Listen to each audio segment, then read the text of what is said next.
We all know the tragic events that took place on September 11th, 2001. But what we didn't know is prior to that attack, one of our first lines of defense was our armed pilots. And it's fascinating because many people were unaware that pilots were actually armed. Or, John, we know a lot of this changed suddenly in 1987 when a disgruntled employee boarded the plane, killed the manager who fired him along with the two pilots, and the plane ultimately crashed. Yes, and in 2002, directly after the September 11th tragedy, GOA worked with those pilots to bring back law that allowed pilots to be armed on aircraft. And now look, they do have to go through some specialized training. They're not just saying you get a gun and board a plane. We recognize, John, that being thousands of feet up in the air, it's a dangerous scenario. But to have armed pilots be able to be that first line of defense could absolutely make the difference from life or death for a lot of those innocent passengers. 100%. And once we learned of this, we had to get GOA and those pilots together to tell the story that so many of us have not heard. And it's a fascinating story. So Eric Pratt from GOA will be moderating a panel of 10 pilots who will be telling their stories and recounting the events that happened on both September 11th and after. And this is a fascinating story. We found out about it and we realized we had to bring this story to you all. I think you're going to learn a whole lot. Share this information with people out there who may be a bit afraid, John, still of boarding planes, particularly as we're seeing an increase in terrorism across the globe. We're seeing an increase in domestic issues and within our own country. 100%. And so knowing that if you're boarding a flight, that your pilot may be trained and a skilled individual carrying a firearm, I think may bring a lot of comfort to a lot of people out there. 100%. And always remember that these are the rights that GOA fights for us on a daily basis. So I hope you enjoy this.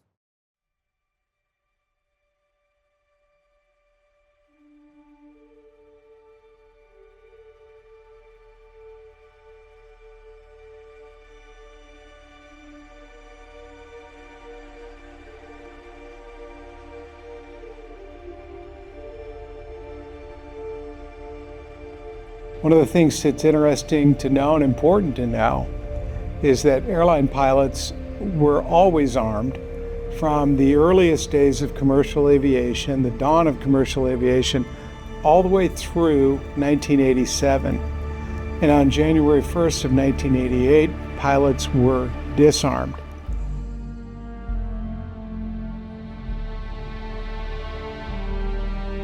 On December 7th, of 1987, an employee, a ground operations employee of US Air, who had recently been terminated and used his employee ID that had yet to be taken from him to bypass airline security. He was illegally carrying a .44 Magnum revolver. The supervisor who had fired him was also on board. The flight took off, and while it was cruising at 22,000 feet, the terminated employee walked to the front of the cabin, produced his firearm, and shot the forward flight attendant to death. He then broke into the cockpit, and the Captain Greg Lindemood, who was the captain of that flight, turned around and said, "What's the problem?"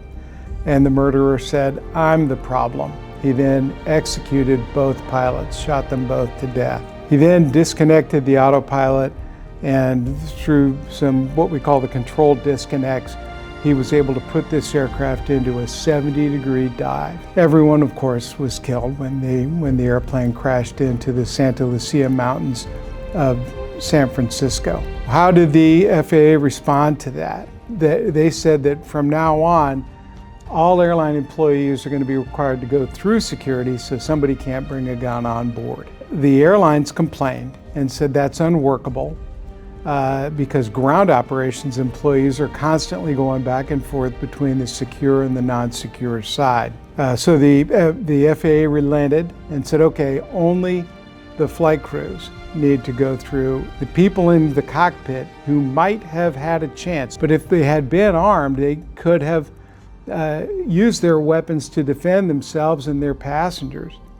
But those very people that had that opportunity, that last opportunity, were now disarmed, while the ground operations employees were still continued to bypass security. That rule is in place to this day. Among the many pilots who chose to carry a firearm prior to January 1 of 1988, was Captain Victor Saraceni. Captain Saraceni told his wife, Ellen, he said that he predicted that there would be attempted cockpit takeovers as a result of this new rule that the FAA had passed. Tragically, Captain Saraceni was proven absolutely correct when his airplane, United Flight 175, was hijacked by terrorists and flown into the South Tower of the World Trade Center on September 11, 2001.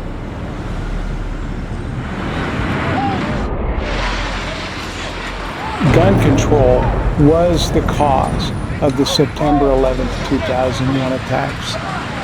Never forget that. September 11, 2001, it's a date like the Kennedy assassination. Everybody remembers where they were, what they were doing.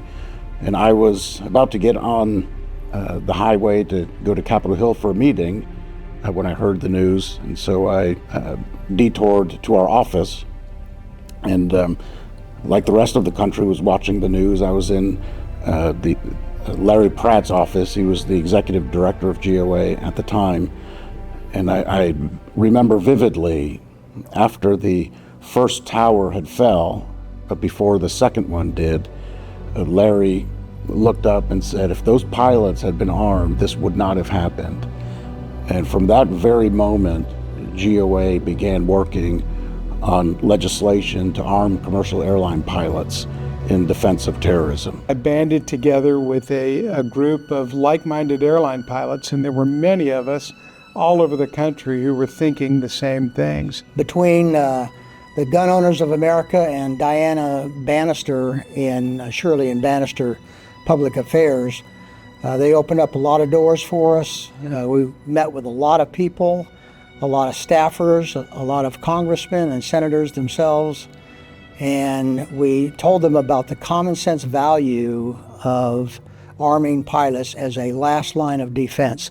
More importantly, as a first line of deterrence, because if the bad guys in the world thought that the pilots on board their aircraft were armed, they would be less likely to attempt to do something like they did on 9/11.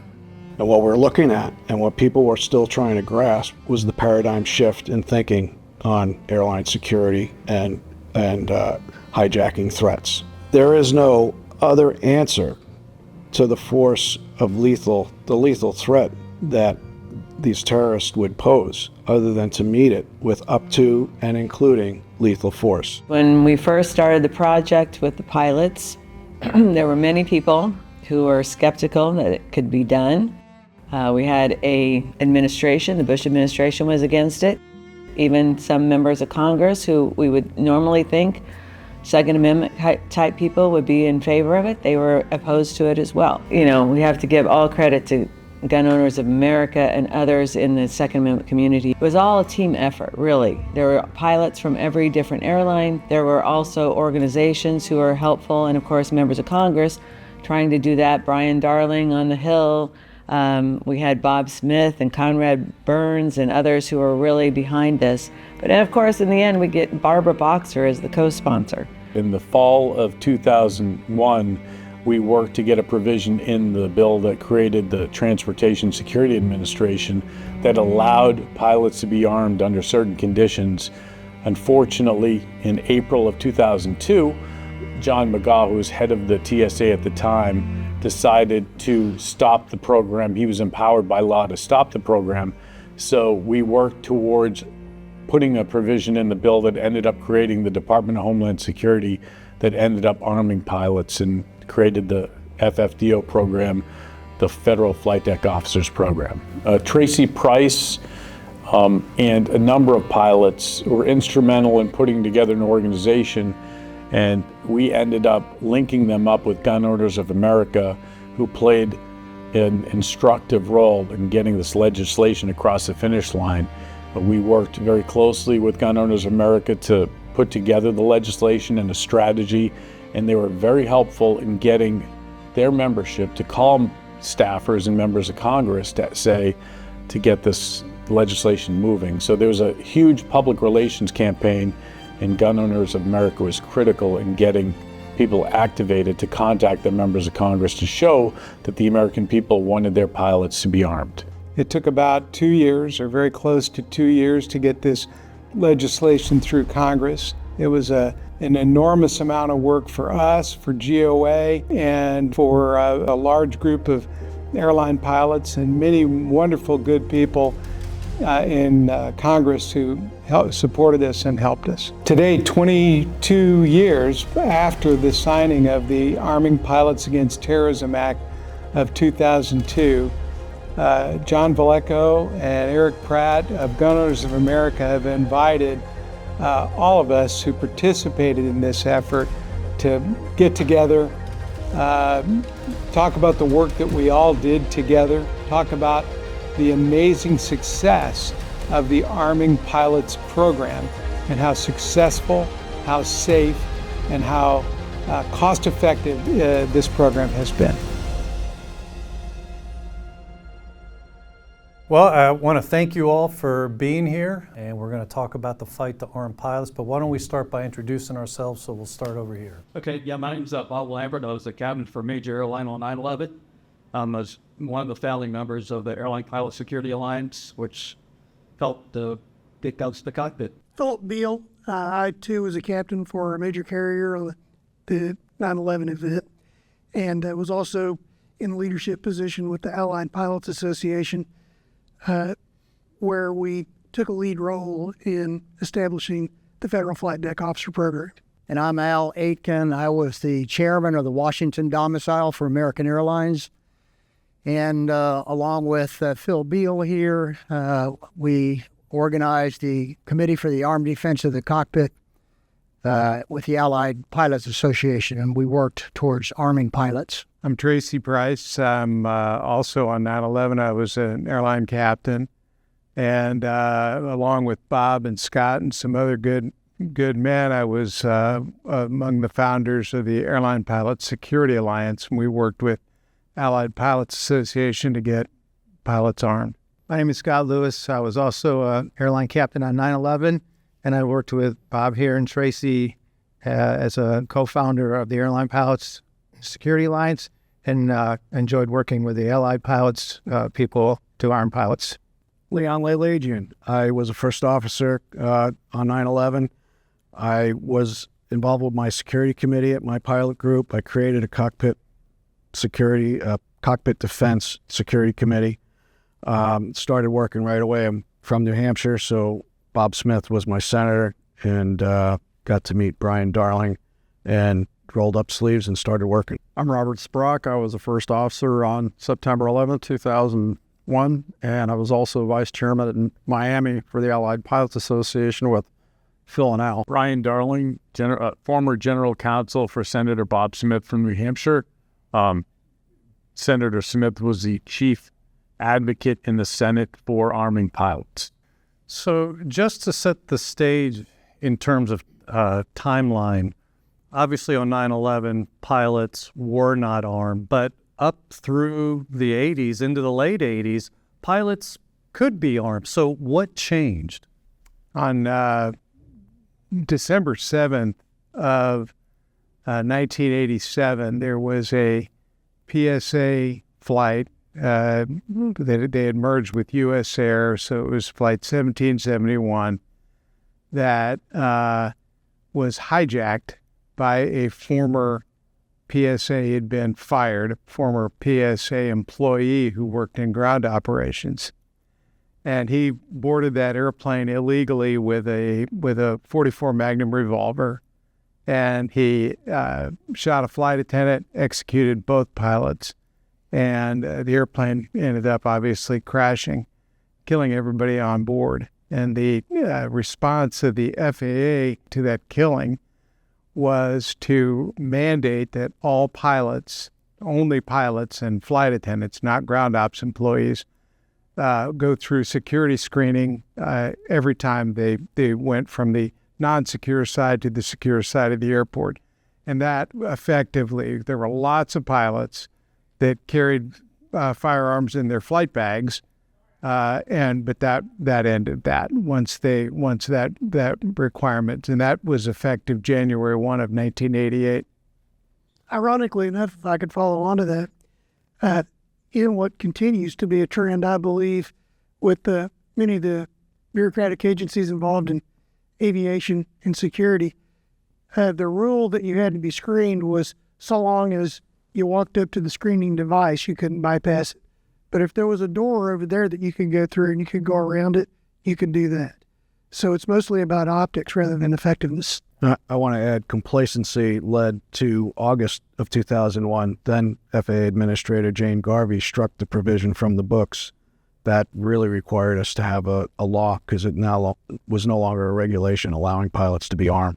Okay, so that happened in August of 2001. Yes, and I put that on complacency because you just think, well, we don't need that anymore. Pilots were allowed to be armed by regulation, but no airline had gone through the process to arm any pilots. So the pilots who were armed in the 80s and putting guns in their flight bags of their own volition, in some cases were probably just operating on their own.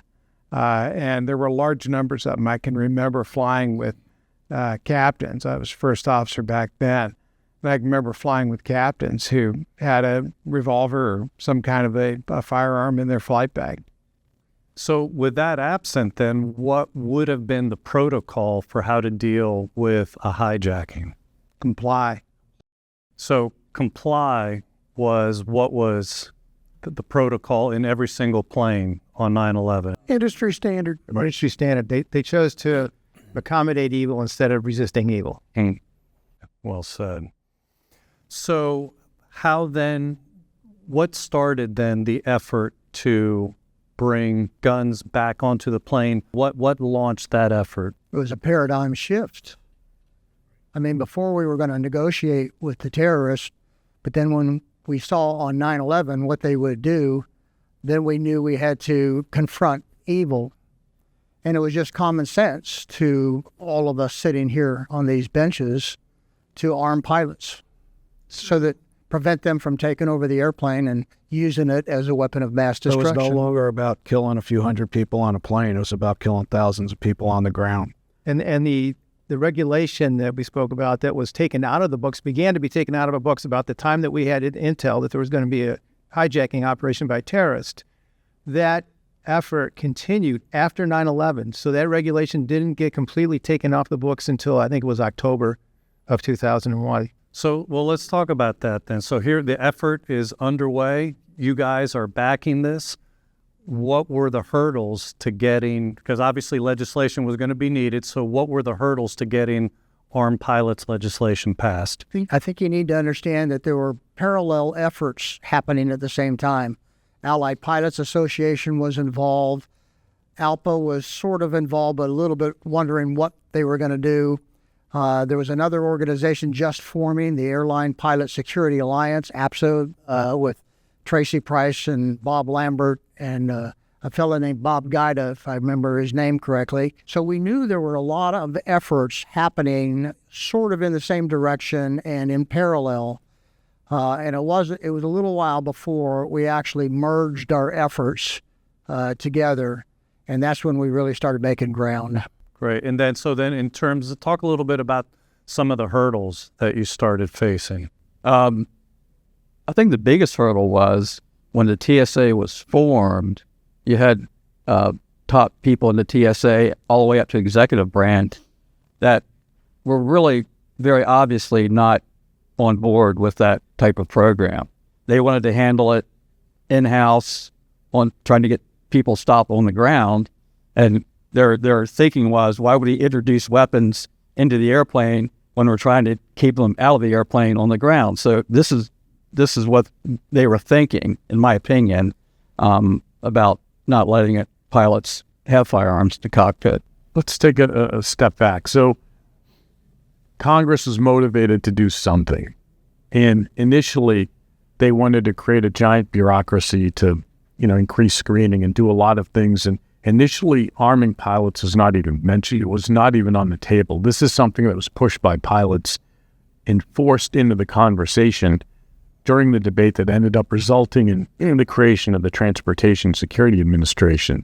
Because you look back, it took two pieces of legislation to create the Department of Homeland Security and eventually create the law that is in place today that secured armed pilots. I mean, the first go-around in the fall of 2001, there was an effort to create the TSA, and in that piece of legislation, they had a provision in there that started the program, but empowered the head of the TSA to stop the program, which happened. So the whole process to get pilots armed, it was a 2-year process or a 1.5-year process, and it ended up with the legislation that created the Department of Homeland Security, and the administration at the time was against it from day one until they were forced to do so by Congress. Congress was very motivated, though. You had members on both sides of the aisle that supported the idea because they were in Washington on 9/11. They evacuated their offices, were scrambling to go to safe zones and to get into a safe area.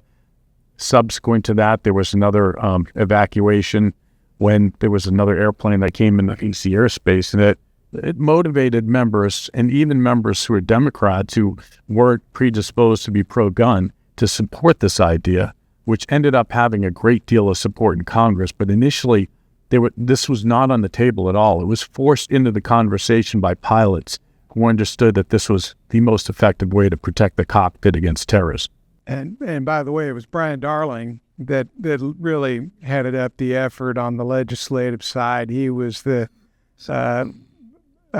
certainly among, if not the most important players that were congressional staff, Senator or House, that we relied on. And I was fortunate enough to meet Brian very early on, and he directed us and guided us in a way that made a huge difference. I don't know that it would have happened otherwise. Brian was a young guy.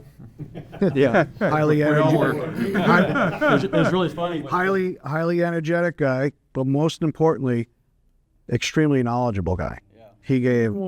He worked well with so many people and gave us excellent guidance. You know, so it felt forever things, result oriented, if you will. And I can recall getting very frustrated at all of us, I think, about how slow our perception of how slow this was moving forward. Brian's like, yeah, this is moving forward pretty quick. Trust me. So it kind of put our mind at ease a little bit with that. Another hurdle was the convincing the American people, and especially the media, that this was a sane, common sense thing to do. We had some really inane questions asked of us as we went from one media outlet to another, like, aren't we afraid of shooting out the windows in the cockpit? Another one was they were afraid that if we shot a hole in the side of the airplane, everybody would be sucked out. Because we'd seen it in James Bond. Thank you, Hollywood. That's right. So I heard you ask a question about opposition. The opposition that I noted was bureaucrats who wanted to grow the size of their empire. They didn't want 100,000 volunteer airline pilots to be armed. They wanted to hire 100,000 federal air marshals. And you also had airline management, quite candidly. They were opposed. They'd spent the last 30 years post-deregulation doing a lot to diminish the profession of being an airline pilot. And I think a lot of them were laying awake at night worried that tomorrow 100,000 airline pilots were going to come to work carrying a gun, and they were not interested in that. So we had to overcome those, and part of the way that we overcame those opponents was with public pressure. The education process, keeping the issue front and center for our passengers so that they would pressure Congress and the administration and everybody else involved. And don't forget, congressmen are passengers. Every senator, except for the handful that are near Washington, D.C., and the same thing for the representatives, they almost all commute to work by air. So we had opportunities to chat with them on board our airplanes, and I never had one that told me that they were opposed to it whenever I engaged them directly in one of those conversations. Yeah, I remember Senator Barbara Boxer, who is of California, had never cast a pro-gun vote in her life, supported this legislation. I can remember she was a fearful flyer She was somebody that was afraid of being on an airplane when everything was going fine. And there are a lot of people that are like that, and she was among them. But she also was a hero. I mean, she really stepped up. You know, you can criticize Boxer for many of her positions on gun issues, which I would. Yeah. But on this issue, she was critical to getting it passed because she showed that this had bipartisan support. It was not something, it was not a conservative versus liberal issue. It was a common sense issue. So on September 5th, 2002, she carried the day on the Senate floor. This must never happen again. Providing more armed federal marshals and enhanced cockpit doors will help. However, and this is why this bill is so important, this amendment is so important, not all flights will have the protection of air marshals, and new, more secure cockpit doors will not be installed overnight. As an absolute last line of defense, our government has authorized U.S. jet fighters to shoot down an airliner if hijackers gain control of it. To authorize such action without empowering pilots to defend the cockpit against hijackers is both illogical and unacceptable. You were down there on the Senate floor. Al and I were in Brian's office, and Senator Fritz Hollings was trying to block it. In fact, I think it was Senator John McCain read a letter signed by every airline director and CEO opposing the measure. Senator Boxer kept keeping everyone on track. And then as Fritz Hollings was speaking, he'd be writing on a piece of paper at the podium, and you'd see him hand it off, and you'd see a hand come in to the we were watching on the monitor in Brian's office. It was his hand taking the paper, and the phone would ring. And Al would answer the phone, and Brian would say, he wants to do this. And we'd talk about it, and Al would say, yeah, you can't do that because, and we'd see the paper come back into the screen, and he'd take it, and he'd say something else, and he'd write something, and we went back and forth on that a few times. She went to the mat that day. She pushed back and got people who were resisting and opposed to get off their dime. And that vote passed that day, I would say, because of her. I put her in, hard-pressed to hear it based on what we just discussed about her record with firearms, but she was a hero that day. As Phil said, this September 11th happened on a Tuesday, and that was not a commuting day. And I think a lot of these folks realize that if these terrorists had chosen Friday or a Monday to do what they did, that it probably could have taken out a few of their comrades up here as well. So, yeah, the idea of I get on a great big airplane full of gas to go home every weekend, I think was near and dear to their heart. You talk about hurdles. One thing that we should mention, though, is what made it a little bit easier. And it was right after 9/11, so emotions were hot at that time throughout the country. We wanted something done, something that would be effective. And that made it a little bit easier. That helped us overcome some of the hurdles. Yeah, you talk about obstructions. You had bureaucrats in the Bush administration that were opposed to this. You had members of Congress like John McCain and Fritz Hollings, Democrat from South Carolina, who opposed this idea. They were the ranking members and chairman of the committees of jurisdiction, so they had a lot of power over this issue. You had the airlines banding together, writing letters to Congress members saying this is a bad idea. But you had the American people and you had pilots coming to Congress saying that this is a great idea because it just makes sense. And, you know, one of the most important aspects of overcoming the hurdles was the pilots. They were coming to Washington. They were going door to door, knocking on doors, just showing up in offices saying, I want to talk to you about this issue. I mean, I've never seen anything like it before nor since, where you had all of these individuals coming in, just knocking on the door, walking into a Senate office or House office saying, I want to meet with your staffer. I want to meet with the member to talk to you about this issue. And a lot of members were convinced just by face-to-face meetings with pilots. Yeah, I think early on, we knew of each other. We knew that the Airline Pilots Association had taken a position that was counter to what we were trying to get done. But we knew that early on, us at ABSA knew that the Allied Pilots Association, in particular, Al and Phil, were really doing amazing work. So we were able to reach out to them. And Al and I both live in Northern Virginia, so the two of us, spent a lot of time together. He'd show up at my house on his way into D.C., and we had coffee on the way, and we talked about who we were going to try to talk to. And that was about 2 or 3 times a week for many months. Yeah, and I think to say that the successful effort to arm pilots was because of any one organization, certainly any one individual, with possible exception of Brian, is just a misnomer. This was an effort between GOA, absolutely, the Allied Pilots Association. I think APSA played an important role, but it was a team effort. It was an effort of like-minded individuals that put in the work. APSA had over 50,000 members, half of which were probably pilots. The rest were just normal people doing their jobs. And with one email, pressing the enter button, APSA was able to get 50,000 phone calls into one senator's office. And we received phone calls that says, how do we make this stop? Right. They get calls, hey, stop. Calling it. Tell your story, Scott. I happened to go to the chairman of the House Transportation Committee one day after APSA had put out an alert. And I got ushered right into the chairman. Usually I have to talk to the staffer. I got ushered, and Brian remembers this, because I called him. I was crying like a little girl after this. So, Don Young. Yeah, it was Don Young. And I thought, and they ushered me, go, wait a minute, we're going to get you right in to see him. And I thought, well, this is pretty cool because you don't usually get to see the guy, right? That wasn't very cool.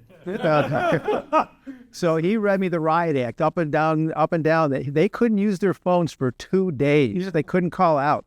We're on your side. Why are you doing this to us? I said, all we did was put out an alert. And he goes, all right. Well, then after that, so then I left with my tail between my legs. So I called Brian. But then you tell the rest of the story about how that worked out. Oh, yeah. It didn't. I mean, that was one thing that happened actually more than once where, the phone lines would get jammed up and members get all mad. Not because they don't, they say, we agree with you. Why are you doing this? Why are you targeting us? And guys like Don Young didn't take too kindly to that. I mean, he's well known for being very aggressive and somebody who was, threatened other members. But, he's somebody who you want on your side. You don't want to tick off members by locking up their phone lines when they're supposed to be an ally. And yes, it was wild. This was a long fight. I mean, this is something that, we thought we won in the fall of 2001 when they started, TSA was created. They had a program with 4 conditions on it. In April of 2002, the head of the TSA, John McGaugh at the time, decided to veto the program and stop the program. Well, all of a sudden we had to start all over again. So, it was something where we were lulled into a sense of security that it had happened. And then all of a sudden in April of 2002, we had to start all over again from scratch and get back on the battlefield and make members understand that the next chance they get to pass something, they need to pass a program that actually puts it in law. We were told it was dead on arrival. Don't waste our time. And the transmission must have been garbled because That's a beautiful example of not taking things at face value as Congress people present it to you and just saying, okay, well, then you're going to hear from those people that I'm going to send my alert out to. Grassroots activism really works, and it's tremendous hearing these stories. I just want to tag on to that the Second Amendment organizations were, and GOA, you guys were fantastic. We couched this thing as a national security issue, and that was helpful in getting a lot of people on board, Democrats that are generally anti-gun. They said, well, I can sign on to that. I can sign on to national security. But it wasn't just APSA that was issuing alerts. You guys were issuing alerts that we would get huge numbers of gun owners from all over the country. And we were able to do it thanks to Bob's efforts. And you guys obviously could. You could tailor it to a zip code. And, so you could say, okay, this particular member, we need some help with this particular member. GOA, APSA, and the Second Amendment community rose up and supported us, and that was so huge. That was so a great coalition effort. I remember Brian would tell us that if an office receives 5 calls on a subject, it raises an eyebrow. If they get 10 calls, they start having some conversation about it. If there's 20 or more, these are literal numbers, then they feel like they got to do something. So, and I tell people this today because people think, I'm not going to call. They don't care about my phone call. I'm like, no, it makes a difference. It makes a difference. So it's a good lesson. The expertise of, Gun Owners of America was very helpful in drafting the legislation too. I mean, I know that Ron Paul had some great legislation in the House. John Hostetler was pushing his version in the House. And all of that ended up helping to get us across the finish line. We ended up, in a coalition with a number of different groups. I mean, even flight attendants came on board at one point to be helpful. And you end up having Barbara Boxer and Bob Smith, 2 very different politicians, one conservative, one liberal. And that was a result of the efforts of everybody. I just wanted to add, there's an entity that we haven't talked much about, and that was the Public Affairs Company that really helped out in this. That's Shirley and Bannister Public Affairs, Diana Bannister in particular, opened up a huge number of doors for us. Got Phil and I and Tracy and I and some of the others into a number of different organizations' meetings, including, for example, the Americans for Tax Reform. You would think, well, why would we go to them? It's because they have a huge audience. So we go, she opens the door up for us, and we talk at their meeting, the Americans for Tax Reform, and then all of a sudden hundreds of thousands of people are aware of what we're doing. So before moving forward, I want to go back to one of the hurdles that you all had mentioned, and that was with the TSA. And, as the years would progress, studies would show that anywhere from 80 to 95% of the time there's a failure rate in detecting weapons. Now, those studies may not have been public yet as you guys are fighting for arming the pilots, but was that's nevertheless part of the dialogue? Was there a sense that maybe this, at least in the Congress, that just trying the one approach to trying to screen guns out wasn't going to be a fail-safe? We routinely say they can't stop weapons from going into prisons, right?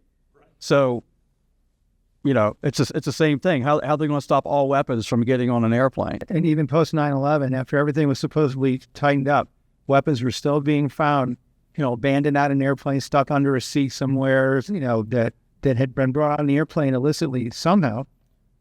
It's just from the bread truck, box cutters left behind, or whatever else, something that would be used as a weapon. It was only 3 months after September 11th that Richard Reed was able to smuggle a bomb on an airplane in his shoes. That's right. And the FBI had even alerted the airline managements 10 days prior to that somebody's going to be trying to bring bombs on board in your shoes. We all showed up at work, had no idea what was going on, why all of a sudden we had to take our shoes off just to get through the magnetometer. And we'll touch on Richard Reed a little bit later, but these things are going down in the background, and it was obvious that things needed to be done. To this day, you hear all kinds of media reports that TSA loves to advertise how many, weapons, edged weapons, firearms that they discover. Often, if you read that news reporting, often it's on the return trip. So that means that they missed it on the way out. Some of the opposition, Eric, was attitudinal, like these guys are talking about, that they didn't want to diminish their position because they're law enforcement and we're pilots. But some of it was very bureaucratic in nature, in the sense that the TSA, and the biggest part of their budget, I think it was the last numbers I saw, and this some time ago, was $900 million for the Federal Air Marshal Program. And that's a big hunk of money. If we can get huge numbers if we have a vigorous, successful armed pilot program, and the pilots are in a position that is tactically superior to defend the cockpit than the Federal Air Marshals in the back, that's a threat to that Federal Air Marshal Program. And when Al and I briefed the first head of the Federal Air Marshals, a guy named Tom Quinn, it was clear that was his concern. He was concerned about the maintenance of his own bureaucracy and what a threat the improved security by arming airline pilots might pose to that bureaucracy. Yeah, they want control. I mean, they really want control. And it showed early on in the debate when you had members saying, why don't we deputize these pilots? And, they can bring their own guns and just get them certified. I mean, it wouldn't have cost anything. This is a program that would have cost zero if it was done the way that it was originally envisioned. But of course, you have government that wants to bureaucracy build, create this massive army of federal air marshals and units that we see today that I don't think makes us any safer. I mean, basically, when you look at 9/11, the targets were pilots and flight attendants to get to the pilots. And there was no effort to them, individuals who were targeted. And that's a problem. I mean, you had all these ideas that nothing to do with protecting the individuals who controlled the aircraft. There's obviously screening that goes on when you go to get on an aircraft, but ultimately the last line of defense was in the cockpit, and they did not want that last line of defense to be armed. I want to be clear, too. I want to kind of flip the narrative on this. There was the bureaucratic opposition in the administrative bureaucratic opposition to what we were doing. But one of the things that I attempted to accomplish, and I know others did as well, was to reassure the people who were doing the Federal Air Marshal frontline personnel and people in management, we were not trying to usurp what they did. We were trying to augment what they did because, as I told individual senators, the truth of the matter is we have millions of flights a year in the airline industry. There's no way we're going to be able to put federal air marshals on even a significant fraction of those flights domestically. And so you're going to have the problem of boredom. It's an incredibly boring job for a federal air marshal to sit back there when there's nothing wrong going on. And then you've always got to have pilots in the cockpit.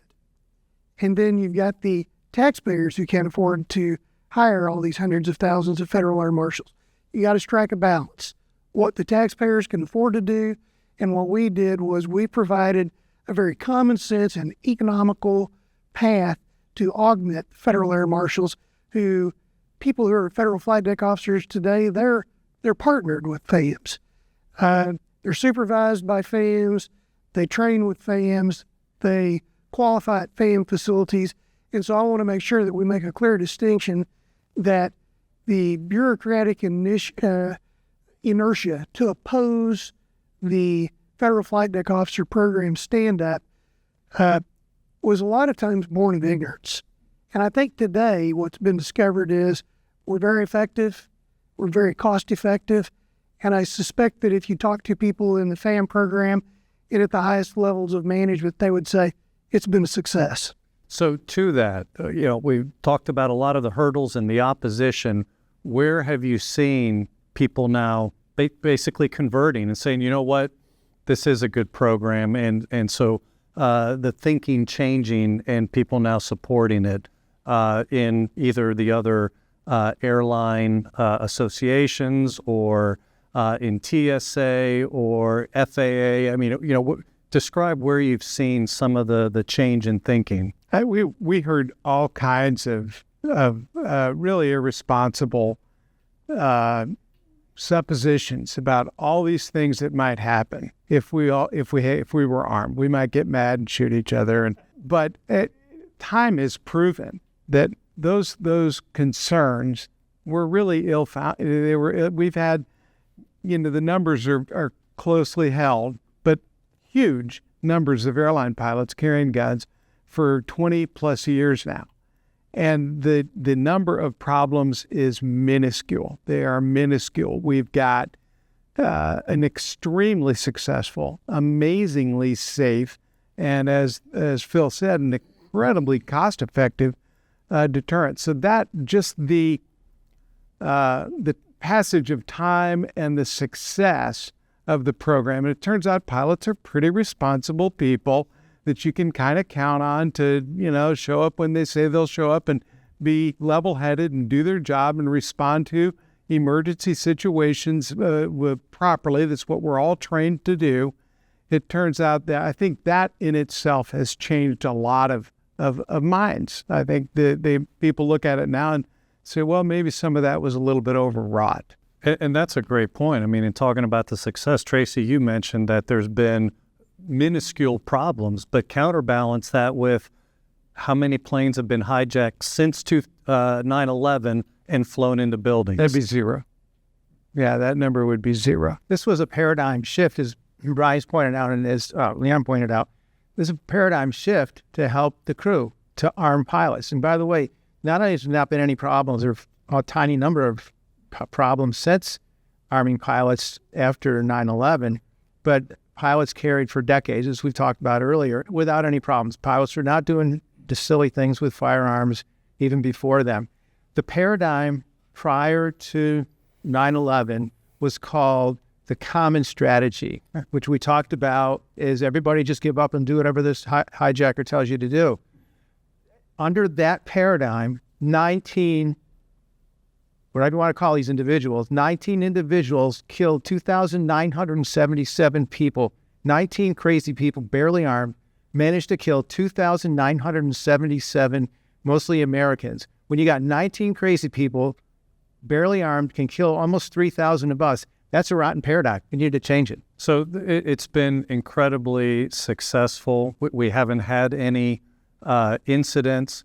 Have there been actually, the preventative effect you can never quantify in one sense, because you don't know how many people might have thought about doing something but then didn't because now they know pilots are armed. But I'm curious if maybe there's any bad guys that didn't get the memo, still tried to hijack a plane, and there was an armed pilot to greet them. So were there those actual examples, or has it just been like dead silence? Now bad guys try other avenues to strike terror. I think there are two different things to talk about there. There's, we've always had the issue with an unbalanced, possibly an individual who's taken drugs or maybe has had too much to drink.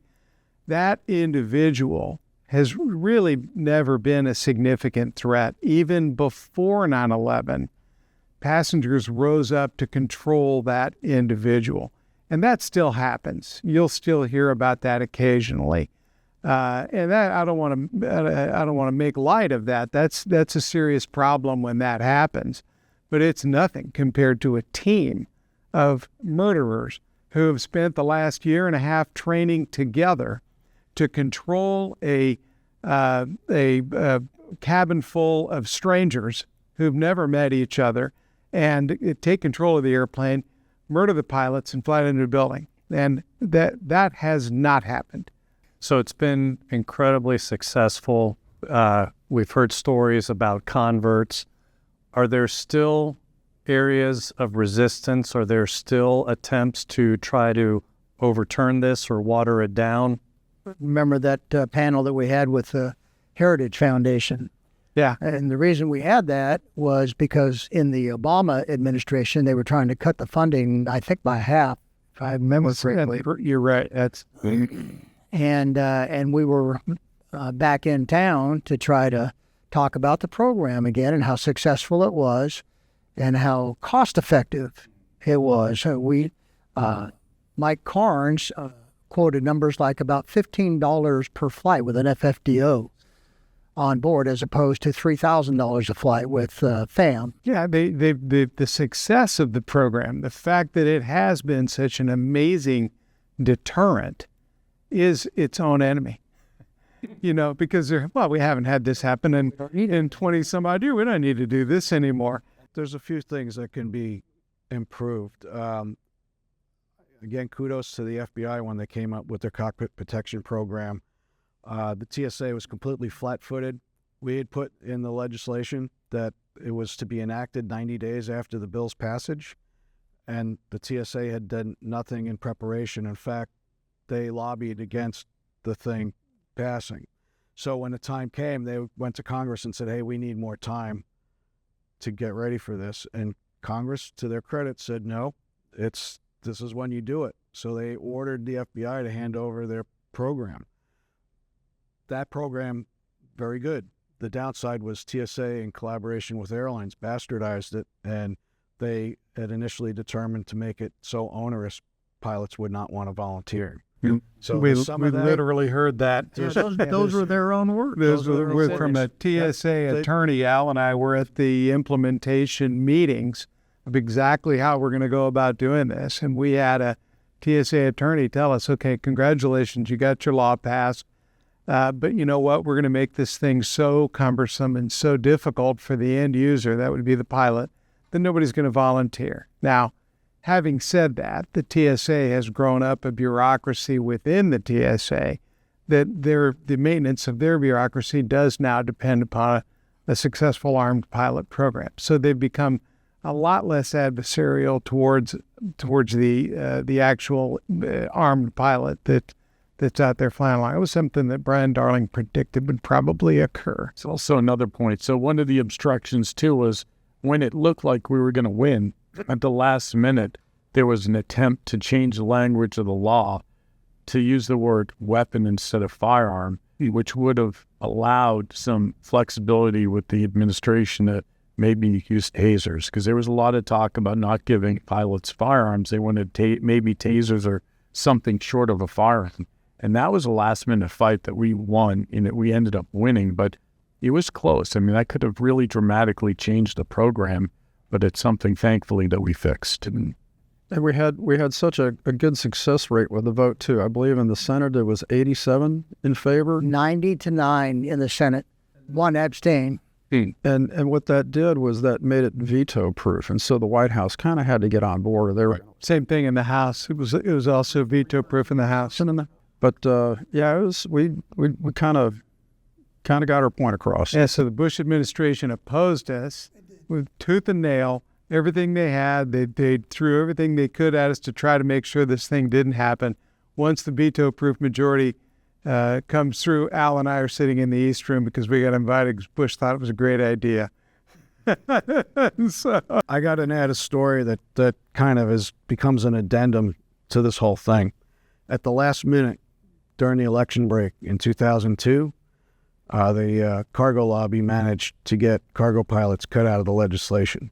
I went to the Hill. Brian gave me a call, let me know what happened. I remember I went to Transportation and Infrastructure in the House, and I can't remember the staff member's name. He looked at me and said, "What are you doing here? You got what you wanted. What do you want now?" And I said, "Cargo pilots got cut out. Someone changed the language during the election break." And he thought I was nuts, and he checked. He was a little shocked. So we went about making plans in December of 2002 to start off 2003 with a congressional briefing and make things happen. We partnered up with Senator Conrad Burns, and I was working with his legislative director. And come January, I called. I finally got the chief of staff. He said, "Oh, he doesn't work here anymore. I'm going to need about 3 months to get up to speed on this." And I didn't think I had the time frame to do that.